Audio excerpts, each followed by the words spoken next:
Snow turns Fifth Avenue into a white runway, and the Windsor Group charity gala glitters like a promise nobody deserves. Evelyn Windsor watches the cameras through the tinted window of a black town car, her breath steady, her pulse not. 3 minutes, her driver says, eyes forward. 3 minutes is generous, Evelyn answers, and the name on her invitation, Elena Vale, rests like a blade in her clutch. Across the street, the Windsor Tower burns gold against the storm, and somewhere inside, Bradley Cole is smiling for donors. He used to smile at her like that, right before he learned how much her trust was worth. Evelyn adjusts the diamond stud at her ear, the one that is not a diamond, the one that hides a microphone, and 3 years of patience. Her phone vibrates once, then twice. Vincent Hart, security rotation changed, west entrance is clear, you still sure about this? Evelyn types with one thumb, calm as ice. Yes, and I am not asking any more. She looks at her reflection in the glass, black hair pinned low, lipstick the color of dried roses, a face that is hers and not hers. 3 years ago, this face was on the front page under the words heiress lost at sea. Tonight, it is on an investment term sheet worth 9 figures, and the only obituary that matters is the one she plans to write for their reputations. If he panics, do not slow down, she tells the driver. Ma'am, I drive for hedge funds, not funerals, he replies. Same skill set, she says, then steps out into the snow. The wind slaps her cheeks, sharp and clean, and the city smells like pine wreaths and diesel and lies. A valet reaches for her door, hesitates when he sees her eyes, then forces a smile. Welcome to Windsor Tower, Ms. Vale, he says, reading the name he has been trained to respect. Thank you, Evelyn says, and her heels click like a countdown as she walks inside. Warmth rushes over her, music swells, and champagne laughter bounces off marble and crystal. The lobby is dressed in fur garlands and red ribbons, the kind Evelyn used to pick herself, while her father complained about budget optics.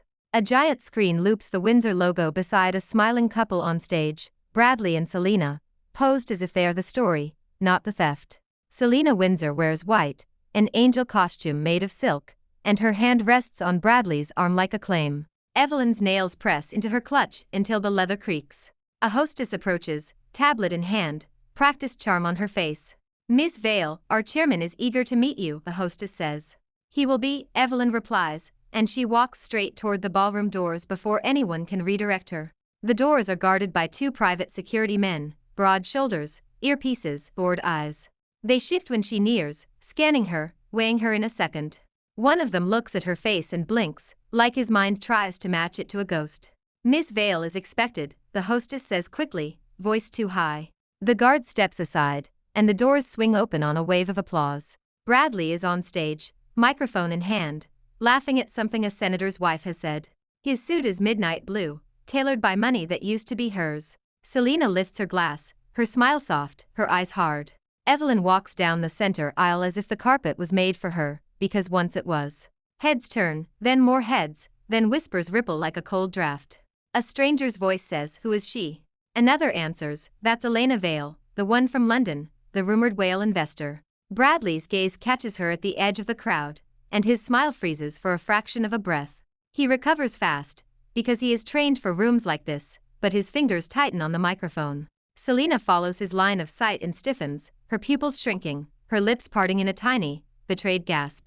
Evelyn stops at the foot of the stage, looks up, and lets the silence build until even the string quartet falters. Mr. Cole, she says, voice clear, and the microphone on her earring carries it to Vincent's recorder somewhere in the building. Bradley forces a laugh that does not reach his eyes. Miss Vale, welcome, what an honor, he says, stepping down from the stage with open arms, like a man greeting an ally. Evelyn does not move to meet him. I hear Windsor Group is seeking strategic capital, she says. We are always open to partners who share our values, Bradley answers, and he is sweating, but only at his temples, a controlled panic. Evelyn tilts her head, studying him the way she studies balance sheets. Then you will love my values, she says. I have a special interest in assets that do not belong to the people currently holding them. A laugh escapes someone in the crowd, nervous and sharp. Selena steps forward, hand still on Bradley's arm, her voice syrupy. Miss Vale, I'm Selena Windsor, acting chairwoman, she says. Perhaps we can discuss which division caught your attention. Evelyn's eyes drift over Selena's necklace, a vintage Windsor heirloom that once rested in Evelyn's mother's jewelry box. I am interested in the division that handles risk, Evelyn says. You seem to have had remarkable luck avoiding it. Selena's smile twitches. Bradley tries to cut in, too fast. Let us move this to a private lounge, he says. Of course, Evelyn replies, and her smile is the kind people mistake for warmth until it is too late. As they walk, the crowd parts like water, and cameras follow, hungry for whatever scandal this elegant stranger might bring. Evelyn hears someone whisper, "She looks like Evelyn Windsor." Selena hears it too, because her grip on Bradley tightens until his sleeve creases. The lounge overlooks the snow, a quiet glass box with leather chairs, and a Christmas tree lit in perfect symmetry. Bradley closes the door and immediately drops his polite mask. "Who the hell are you?" he snaps. Evelyn sets her clutch on the table, unhurried. "Elena Vale," she says. "Investor, philanthropist, threat if you prefer." Bradley's jaw works, as if he is chewing through fear. "You look like someone I used to know," he says. "I get that a lot," Evelyn answers, and she watches Selena's hands tremble as she pours herself water instead of wine. "If this is some stunt, I will have you removed," Selena says, voice tight. "Removed?" Evelyn echoes. "Like you removed your sister from her own life?" Selena's face drains of color. "Watch your words," Bradley warns, stepping closer. Evelyn leans back, crossing one leg over the other, calm as a verdict. "I am here to discuss a purchase," she says. "A controlling stake, if you behave." Bradley laughs, but it cracks. "You think you can buy Windsor Group," he says. "I can buy your debt," Evelyn replies, sliding a folder across the table. Inside are printouts, clean and brutal, of Windsor's recent quarterly losses, their covenant breaches, and the bank letters Bradley has been hiding. Bradley's eyes flick over the numbers, and his throat bobs. "These are confidential," he says. "Nothing is confidential when you are desperate," Evelyn says. "I am offering you oxygen, and oxygen is never cheap." Selena snatches a page, scanning, and her voice turns sharp. "This is fabricated," she says. "Call your CFO," Evelyn suggests. Bradley does not, because he already knows. He sets the folder down, slower now. "What do you want?" he asks, the question that has guided his entire life. "Access," Evelyn says, "to your internal audit trail, your overseas ledgers, your vendor contracts, and your board calendar." "That is not an investment, that is control," Selena hisses. "Exactly," Evelyn says. Bradley's eyes narrow, calculating. "If I agree, what do I get?" he asks. "Time," Evelyn answers. "And a chance to leave with your skin intact." The air in the room hardens. Selena's phone buzzes, and she flinches like it is a gunshot. She checks the screen, then pockets it, forcing a smile that is almost convincing.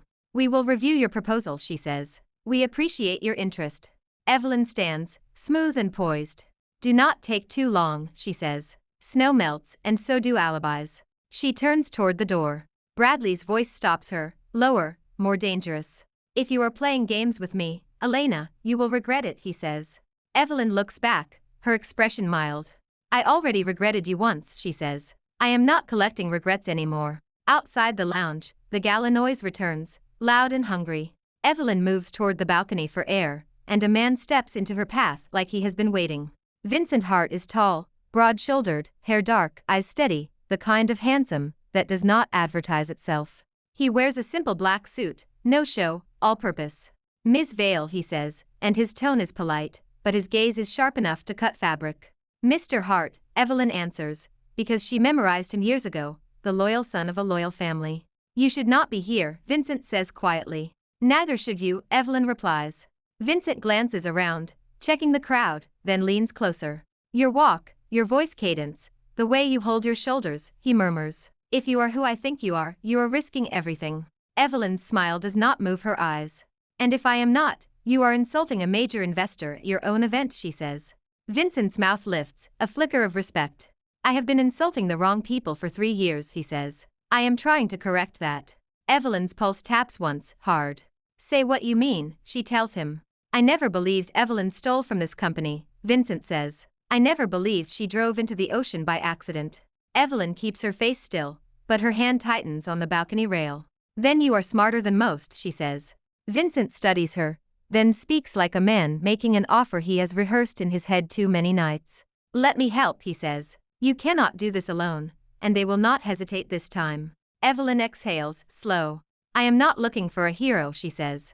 "Good," Vincent replies. "I am not a hero, I am a survivor with a badge in this building, and a father who taught me where bodies get buried." She turns to him, finally letting a sliver of truth through. Then we understand each other, she says. Vincent nods once. Meet me tomorrow morning, 9 a.m., Hart & Co. offices, he says. Bring your list, I will bring mine. You are assuming I will come, Evelyn says. I am assuming you want to win, Vincent answers. Snow swirls beyond the glass, and somewhere behind them, Bradley laughs too loudly at a joke he did not hear. Evelyn looks at Vincent's profile, at the stubborn line of his jaw, and remembers him as a younger man, standing beside her father at board meetings, watching her like she mattered. Tomorrow, she says, and the word tastes like a door opening. The next morning, Manhattan wakes under a fresh white blanket, and the streets squeak with salt and slush. Evelyn arrives at Hart & Co. 5 minutes early, because she refuses to be late to her own war. Vincent meets her in a private conference room with frosted glass walls, coffee already poured, documents spread like weapons. You move fast, Evelyn says, taking a seat. You do not have time to move slow, Vincent replies. He slides a file toward her. This is Windsor's real cash position, he says. Bradley has been borrowing against inventory and cooking receivables. Evelyn flips pages, eyes scanning, mind already calculating angles. He is bleeding the company, she says. He is bleeding everything, Vincent replies, including the trust fund accounts that belong to you. The word you hangs between them, heavy and honest. Evelyn closes the file. My first strike is simple, she says. I will make him chase the wrong market. Vincent's brow lifts. Explain, he says. Bradley's ego is tied to expansion, Evelyn says. He needs a headline bigger than the one that buried me. She taps the table, once, like a gavel. We leak that I want their overseas luxury retail arm, she continues. He will dump capital into it, and I will collapse the partnerships. Vincent watches her with a mixture of admiration and worry. That will hurt the company, he says. It will hurt him more, Evelyn answers. Vincent nods, then offers his own weapon. I have contacts in internal audit, and a man in their treasury team, he says. They hate Bradley. They will talk. We need proof, Evelyn says. Not suspicion, not whispers, proof that survives a courtroom. Vincent reaches into his suit jacket and pulls out a small flash drive. Then we start here, he says. Evelyn takes it, her fingers brushing his, and for a second, the room is too quiet. You kept this for 3 years, she asks. I kept everything, Vincent replies, because nobody else cared enough to remember. Evelyn looks away first, because if she looks at him too long, she might feel something she cannot afford. By afternoon, rumors are moving through Wall Street like holiday gossip. A mysterious investor, Elena Vale, is considering a strategic partnership with Windsor's overseas division. Bradley takes the bait exactly as Evelyn predicted, because he cannot resist proving he is bigger than the ghost he replaced. He calls an emergency executive meeting, authorizes a massive capital shift, and announces a bold expansion plan to the board. Selena smiles beside him, proud and terrified, because she can feel the ground moving under her heels. Evelyn watches the announcement stream from a private tablet in her rented penthouse, the skyline a cold crown behind the screen. He is doing it, Vincent says on speaker, disbelief in his voice even though he knew he would. He always does, Evelyn replies.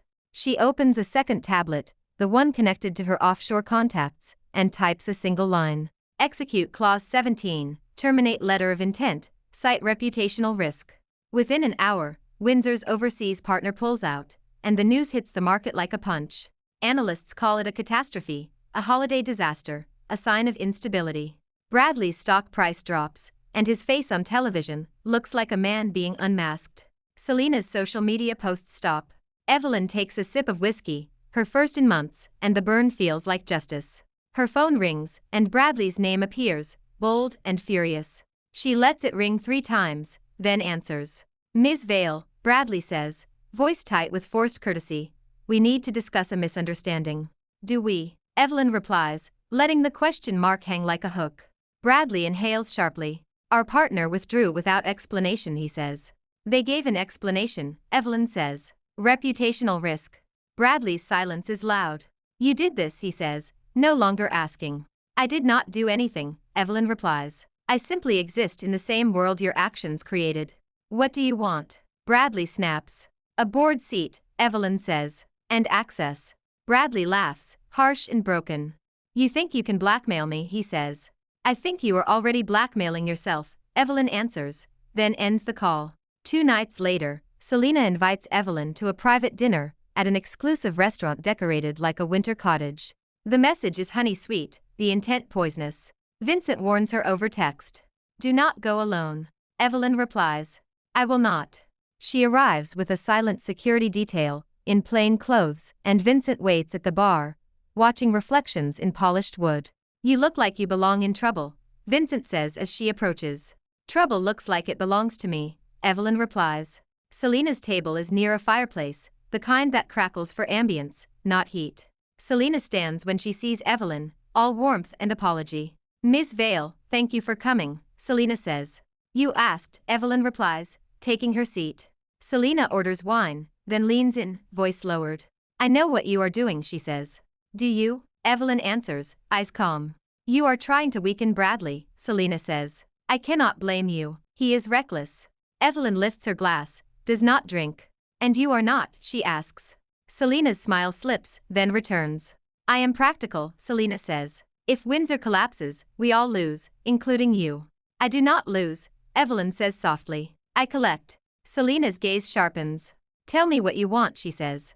Evelyn sets her glass down carefully. I want to see the internal ledgers from the year Evelyn died, she says, using the name like a match. Selena's fingers twitch. Why that year, she asks. Because things do not burn unless someone poured gasoline, Evelyn replies. Selena swallows, then forces a laugh. You are obsessed with a dead woman, she says, too fast. Evelyn smiles, gentle and lethal. Dead women are very useful, she says. They cannot contradict you. Selena's phone buzzes again, and she glances at it, then looks back with decision in her eyes. Fine, Selena says. I will get you access, but I need something too. Of course you do, Evelyn replies. I need protection, Selena says. Bradley is out of control, and if he falls, he will drag me with him. Evelyn tilts her head. He will, she agrees. Selena's voice drops to a whisper. Help me remove him, Selena says. I can give you information, real information, about what happened 3 years ago. Vincent's jaw tightens at the bar, but he stays silent, watching. Evelyn lets Selena think she is convincing. Bring me proof, Evelyn says. Not a story. I have a recording, Selena replies, eyes bright with false tears. The night of the accident. Bradley said things. Evelyn's heart does not race, it goes cold. Deliver it, she says. Tomorrow, Selena promises. Evelyn stands.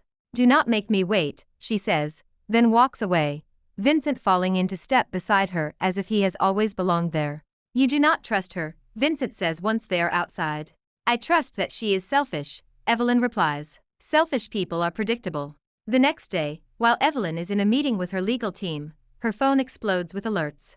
Fire at penthouse, emergency services responding. Evelyn's lungs lock for a second, the old panic, the memory of water closing over her car window. She is already running before the elevator doors close. When she reaches her building, smoke stains the winter sky, and firefighters move like shadows against red lights. Miss Vale, you cannot go up, a firefighter says, blocking her. That is my home, Evelyn snaps. It is not safe, he insists. Evelyn grips the rail, forcing her breath to slow. Vincent arrives, coat open, hair damp with snow, eyes scanning the building like he can see through walls. They did this, Evelyn says, voice flat. I know, Vincent replies, and he pulls her aside, away from cameras, away from curious neighbors. Inside, hours later, she stands in the blackened shell of her living room. Her safe is cracked open, papers reduced to ash, the scent of burned ink sickeningly sweet. A framed photo lies shattered, the one of her mother, the only thing she let herself keep. Evelyn's hands tremble, not from fear, from fury. They found it, she whispers. They found something, Vincent says, crouching beside the safe. He points to a smear on the metal, a powdery residue. Accelerant, he says. Professional. Evelyn's mind runs through her evidence, the transfer logs, the forged signatures, the private messages from Bradley, all gone, all smoked into nothing. Selena's phone call from last night flashes in her memory like a warning light. She set me up, Evelyn says. Maybe, Vincent replies. Or Bradley did. A police officer steps into the doorway, not NYPD. Private security wearing Windsor's hired uniform. Ms. Vale, we need to ask you some questions, he says, too smooth. Evelyn stares at him. About my fire, she asks. About your presence in the city, he says. We received a tip that you possess stolen corporate materials. Evelyn's blood chills, because she recognizes the shape of the trap. Vincent steps forward, calm, controlled. I am Vincent Hart, Windsor Group Vice President, and this is harassment, he says. The officer's eyes flicker, uncertain. We have probable cause, he insists. Vincent lifts his phone. Then speak to my attorney, he says, and bring a real warrant. The officer hesitates, then retreats, but not before Evelyn sees the small grin at the corner of his mouth. Evelyn turns to Vincent, voice low. They are trying to paint me as a corporate spy, she says. I expected that, Vincent replies, and he reaches into his coat. He pulls out a second flash drive, identical to the first. You made backups, Evelyn says, the words half question, half prayer. I made 3, Vincent answers. You are not the only one who learned to plan for betrayal. Evelyn's throat tightens. Thank you, she says. Vincent's gaze softens, just a fraction. I have been waiting to say that to you for years, he replies. I just never had the right moment. Evelyn looks at the ashes, at the ruin, and feels something warm under the rage. This is not the moment, she says, voice rough. Then I will wait, Vincent answers. That night, Selena calls again, voice frantic, tears audible. Elena, please, you have to meet me, Selena says. Bradley is going to destroy me. Evelyn sits in a hotel suite Vincent arranged under a false name, safe and anonymous, and listens like a judge. You already helped destroy me, Evelyn says.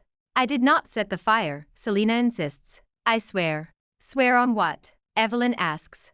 On my life, Selena says, and her desperation sounds real enough to fool a kinder person. Evelyn's eyes meet Vincent's across the room. He gives a small shake of his head, warning her. Evelyn speaks anyway. Where, she asks. The old greenhouse at Windsor Estate, Selena replies. No cameras, no staff. Evelyn's mouth curves. Convenient, she says. Please, Selena begs. I have the recording. I have everything. Evelyn hangs up, then looks at Vincent. We go, she says. We go prepared, Vincent answers. Windsor Estate sits outside the city like a fairy tale built on money and denial. Snow coats the hedges, and Christmas lights trace the driveway in elegant restraint. The greenhouse is a glass cathedral behind the main house, dark now, only moonlight, and reflected snow giving it shape. Evelyn steps inside, her breath fogging the glass, the air smelling of damp soil and sleeping roses.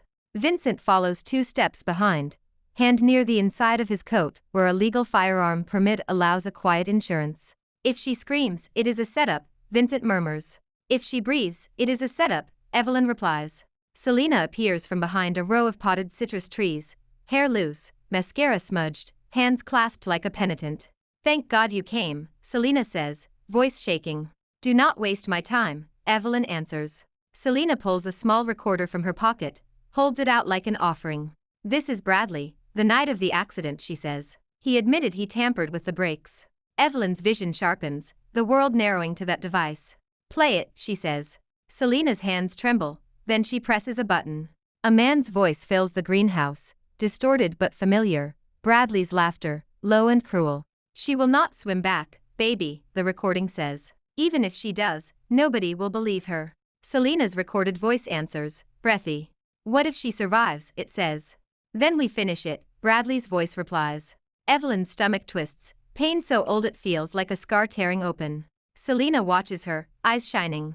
Now you see, Selena whispers. He is the monster, not me. Evelyn takes the recorder, turns it over in her hand. You brought this because you want me to spare you, Evelyn says. I want us both to survive, Selena insists. You want me to kill him for you, Evelyn says, and her tone makes it a statement, not a guess. Selena flinches, then nods, tears spilling. He will ruin me, she sobs. I did what I had to do, I was always second, always invisible, he promised me everything. Vincent's eyes go cold. So you helped him steal a life, he says.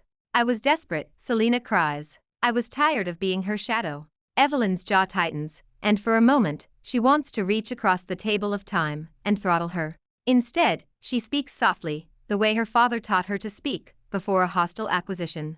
Tell me exactly what you did, Evelyn says. Selena blinks. What, she asks. Tell me the truth, Evelyn repeats. From the beginning. Selena shakes her head, confused, then starts talking, words spilling like water. Bradley said you were going to cut him out, she says. He said you planned to expose his embezzlement. He needed me to access your accounts. I copied your credentials. I signed the transfer forms. I called the mechanic.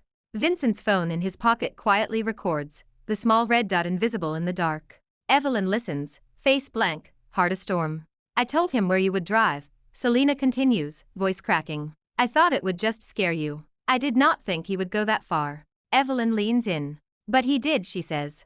Yes, Selena whispers. And after he made me delete everything. He said you were gone, and the world would forget, and I believed him. Evelyn stands, slow, controlled.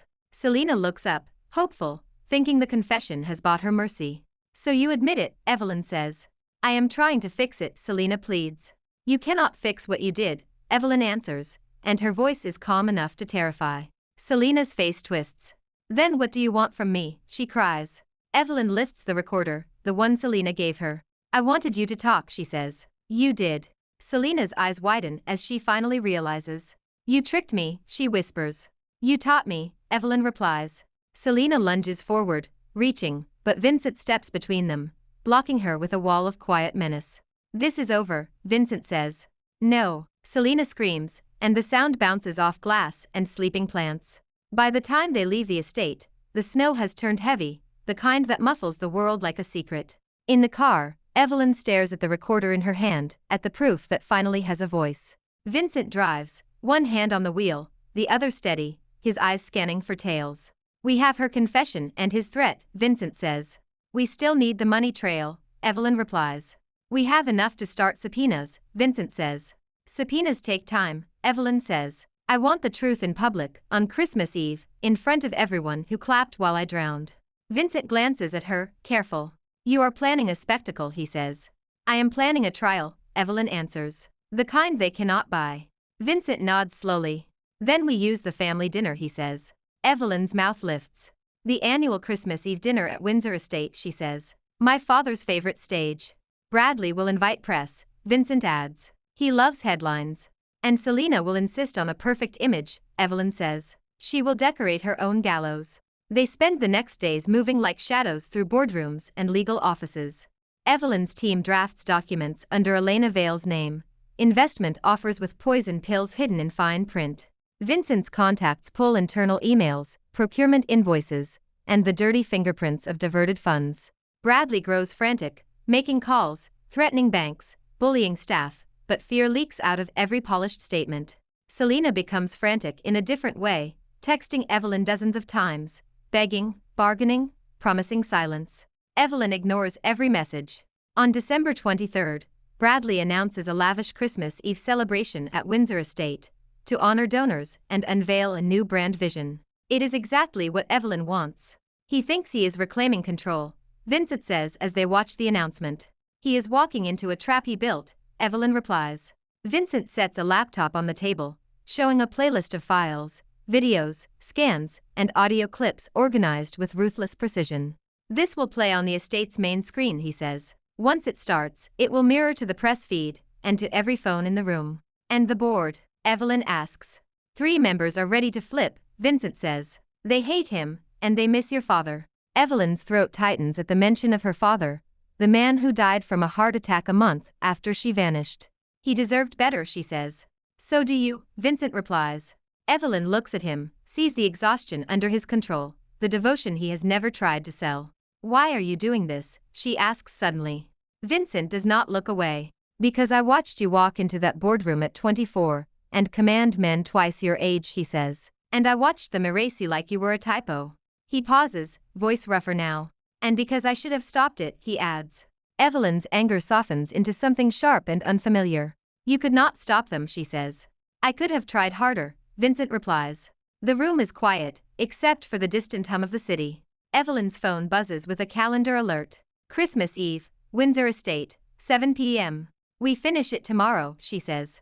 We finish it, Vincent agrees. Christmas Eve arrives wrapped in snow and luxury, the kind that makes people forget how cold the world can be. Windsor Estate glows with candlelight and white roses, the driveway lined with SUVs and broadcast vans. Inside, staff move like ghosts, refilling glasses, adjusting centerpieces, hiding stress behind smiles. Bradley stands near the grand staircase, greeting guests like a king, his confidence forced and loud. Tonight is about generosity and vision, he says to a camera, flashing his teeth. Selena floats beside him in a red gown, her hand resting on his chest as if she can keep him from shaking apart. Evelyn arrives as Elena Vale, cloaked in black velvet, hair pinned, eyes sharp, her presence turning heads like a sudden storm. A hush ripples through the foyer when she appears, the same whisper repeating. She looks like Evelyn. Bradley sees her and stiffens, his smile wobbling. Elena, he says, stepping forward, voice bright. You made it. Of course, Evelyn replies. I would not miss your big night. Selena's eyes flicker over Evelyn's face, panic caged behind etiquette. We are honored, Selena says, voice thin. Evelyn's gaze drops to Selena's hand, to the ring Bradley placed there to announce their engagement. Congratulations, Evelyn says, tone pleasant. It takes talent to celebrate on a grave. Selena inhales sharply. Bradley laughs too loudly, trying to turn it into a joke. You have a sharp tongue, he says. I have sharp everything, Evelyn replies. Vincent appears behind Evelyn, dressed in a simple suit, looking like the only honest man in the room. Bradley's eyes narrow. Vincent, I did not know you were bringing guests, he says. I am not your guest, Vincent replies. I am here for the company. Bradley's smile tightens. Then enjoy the show, he says, and the words land like a challenge. The dining hall is a cathedral of wealth, long table glittering with silver, crystal, and candles shaped like icicles. A massive screen at the far end displays the Windsor logo, looping holiday messages and donation totals. Evelyn takes her seat near the head of the table, intentionally placed where her father used to sit. Bradley watches her from across the table, eyes darting to the screen, to Vincent, to Selena, like a man trying to read a room that is writing him out. Dinner begins with polite toasts and rehearsed laughter. Evelyn eats little, listening, tracking, waiting. Selena leans toward her at one point, voice trembling. Please, Elena, whatever you want. We can negotiate, Selena whispers. Evelyn turns her head slowly. You had 3 years to negotiate, she says. You chose arson instead. Selena's face crumples. Bradley stands, glass raised, ready for his speech. To the Windsor legacy, he begins, voice ringing, confident in its own performance. He talks about innovation, resilience, community, all the words people use when they are hiding theft. As he speaks, Evelyn nods to Vincent, a small movement almost invisible. Vincent taps a key on his phone. The screen flickers once. Bradley's speech continues, and then the Windsor logo disappears. A video fills the screen, grainy at first, then clear. It shows a bank transfer, date stamped 3 years ago, millions moving from Windsor accounts into a shell company, the authorized signature reading Evelyn Windsor, forged. Gasps ripple through the room. Bradley's voice falters. What is this? He demands, turning toward the screen, glass trembling in his hand. The video cuts to an email chain, Bradley instructing the CFO to override controls, with Selena copied, her reply a single line, do it. Selena's wine glass slips from her hand and shatters on the floor. Turn it off, she screams. The screen does not obey. Now audio plays, the recording from the greenhouse, Bradley's voice laughing. She will not swim back, baby, he says. Even if she does, nobody will believe her. The room freezes, the kind of silence that feels like judgment. Bradley's face goes gray. That is fake, he shouts, but his voice cracks. The screen switches again, showing a reconstruction video, car brake tampering, phone pings, the route to the bridge, the moment the vehicle veered.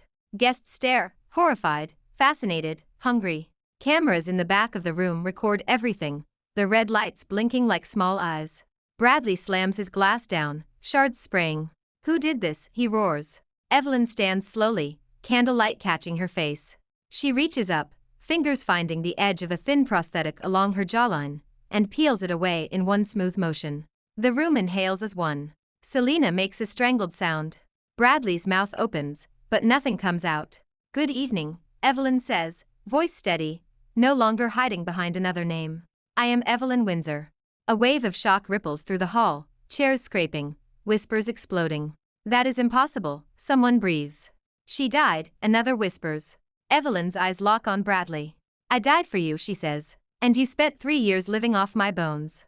Bradley stumbles back, knocking into a chair. Evelyn, listen, I can explain, he blurts, panic shredding his arrogance. Explain, Evelyn echoes, and her smile is empty. Explain the breaks, explain the transfers, explain why you celebrated while my mother cried herself sick. Selena surges to her feet, tears streaming, voice high and desperate. She is lying. Selena screams. She set us up, she is doing this for revenge? Evelyn turns to Selena. Yes, she says simply. I am. The screen switches to Selena's confession, her own voice admitting credentials, signatures, the mechanic, the root. Selena's knees buckle. No, no, no, she whispers, and the repetition sounds like a child caught stealing, not a woman who stole a life. Bradley lunges toward the back of the room, toward the doors, but security blocks him, not his hired men, Vincent's. Vincent steps forward, badge flashing in his hand, not a police badge, but a corporate compliance warrant signed by 3 board members and a judge. Bradley Cole, you are under arrest for fraud, embezzlement, and conspiracy to commit attempted murder, Vincent says. Bradley laughs, wild. You cannot arrest me, you are not a cop, he shouts. No, Vincent replies, but the NYPD is outside, and the FBI is on the way. As if summoned, uniformed officers enter the hall, moving fast, controlled, eyes on their targets. Bradley's bravado collapses into animal fear. Evelyn, please, he says, voice breaking. You do not have to do this. Evelyn walks closer, stopping just out of his reach. I do not have to, she says softly. I get to. Selena grabs at her skirt, sobbing. Sister, please, Selena cries. We can fix this, we can go back. Evelyn looks down at her, the girl who once asked to borrow her lipstick, who later stole her life. We cannot go back, Evelyn says. But you can go forward, straight into the consequences you earned. Officers cuff Bradley, then Selena, their screams swallowed by the room's stunned silence. Flashbulbs explode, capturing every tear, every shake, every ugly truth. The guests stand frozen, then whispers erupt into a storm. The board chair, an older man with trembling hands, steps forward. Ms. Windsor, he says, voice thick, the board requests an emergency vote. Evelyn nods. Call it, she says. Within minutes, ballots are signed, phones are tapped, and the vote is unanimous. Evelyn Windsor is reinstated as chairwoman and CEO of Windsor Group. The hall feels different, as if the walls themselves exhale. Evelyn stands alone for a moment, the weight of it pressing on her shoulders. Vincent approaches, close enough that only she can hear him. You did it, he says. We did it, Evelyn corrects. Vincent's smile is small, private, real. You are shaking, he notes. I am alive, Evelyn answers, and it is the same thing. The night ends in a blur of statements, legal signatures, and reporters shouting questions into the snow. Evelyn escapes to the rooftop terrace of Windsor Tower, the place she used to go when the world felt too loud. Snow falls softly, and the city below looks like a field of stars.